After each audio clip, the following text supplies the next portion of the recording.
আমরা রাজাস রান্না করবে এই জন্য মেয়ে পেঁয়াজ কাটতেছে কত সুন্দর করে। আমি তো তুই কি কাটবি? আমি ডিম বানবো। এই যে মশলা সব নিয়ে নিলাম। আর আমাদের রাজাস আগে কাটা ছিল। তেল দিয়ে দিলাম, তারপরে সস দিয়ে দিলাম। এখন এই যে মাংসটা এটার সাথে মিক্স করি। আগে এটা নাড়া দিয়ে দিই।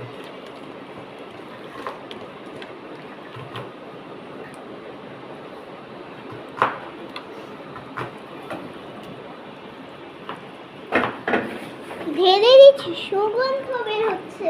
সুগন্ধ বের হচ্ছে না? আপনারা জানেন আমরা কেক বানিয়েছি। এখন দিয়ে দিচ্ছি, আমাকে ডিম ভেঙে দিবা। আদা দিয়ে দিলাম, আদা সব মশলা একসাথে দিয়ে আমি এটা মিক্স করে তারপরে চুলায় বসে দেবো। শুধু পেঁয়াজটা বাকি আছে। আমি টায়ার্ড হয়ে গেছি পেঁয়াজ কাটতে গিয়ে।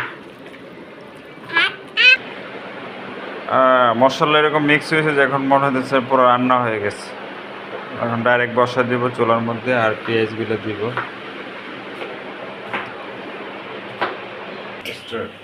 আমরা প্রেশার কুকারটা ধুয়ে নিয়েছি, কারণ প্রেশার কুকারে দিতে হবে। হাঁসের মাংস অনেক শক্ত হয়, তাই প্রেশার কুকারে দিয়ে দিচ্ছি।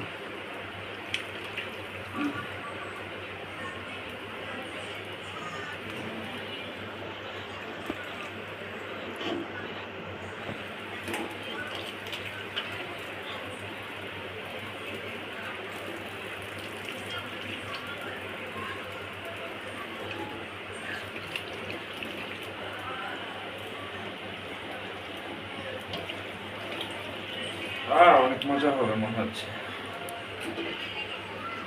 হ্যাঁ, আমার মজা হবে।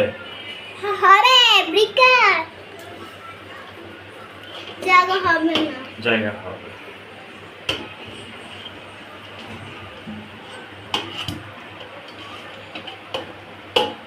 বলছিলাম না হইছে। জায়গা আর এটা হবে, এটা 5 কেজি সাইজ।